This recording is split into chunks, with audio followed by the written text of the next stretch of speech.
Let me ask you a question.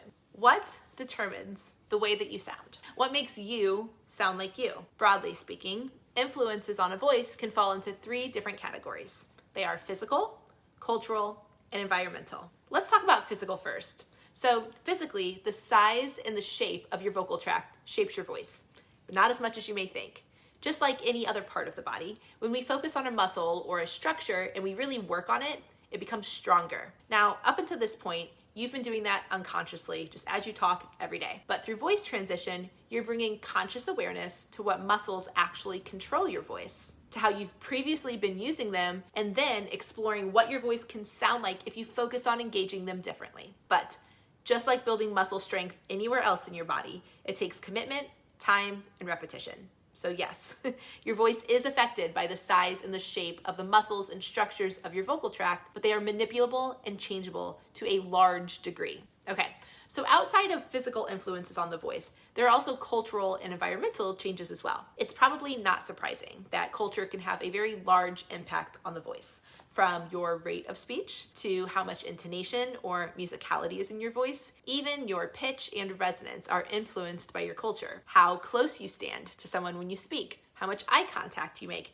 your accent, your hand movements. Even the words that you choose are influenced by your culture. Now, environmental influences on your voice are vast as well. Have you ever met someone who lived abroad for a year or moved to the South and then acquired a slight accent?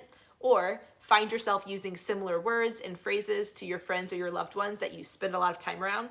That is one specific type of environmental influence on the voice, and it's pretty transient, meaning it can change often. But there's also some deep-rooted familial influences on your voice that are typically unexamined. Why does this matter?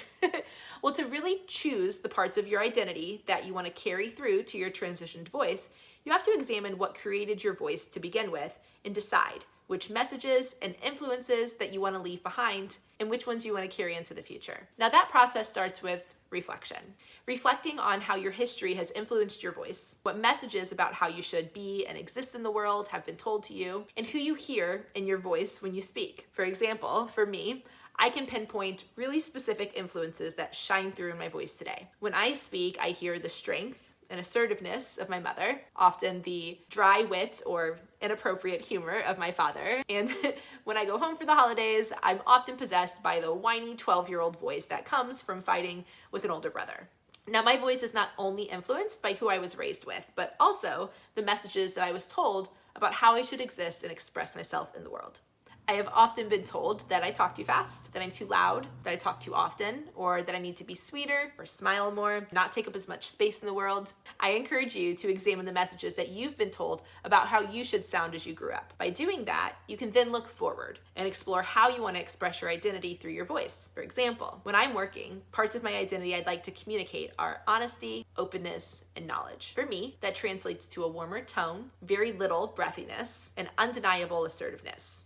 While at home and with friends, I communicate with a little bit more crass humor, some playfulness, and I enjoy having deep conversations. Now for my voice, that translates into being a little lighter, a little brighter, maybe more melodical, and maybe having some flexibility so I can be quieter or speak with less volume as needed. So the goal for you in exploring your past and your future voice is to identify what influences have made your voice, which of those influences you'd like to leave in the past, and what parts of your identity you'd like to step into moving forward.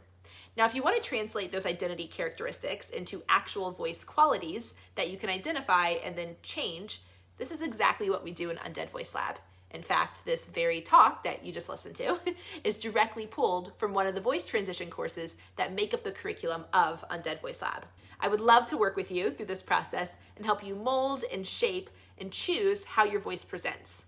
And I encourage you, if you're ready to start or continue your voice journey, to schedule a free consult call with me so we can discuss whether Undead Voice Lab would be a good fit for you. You can do that by going to undeadvoice.com/contact and clicking on the link to schedule a sync.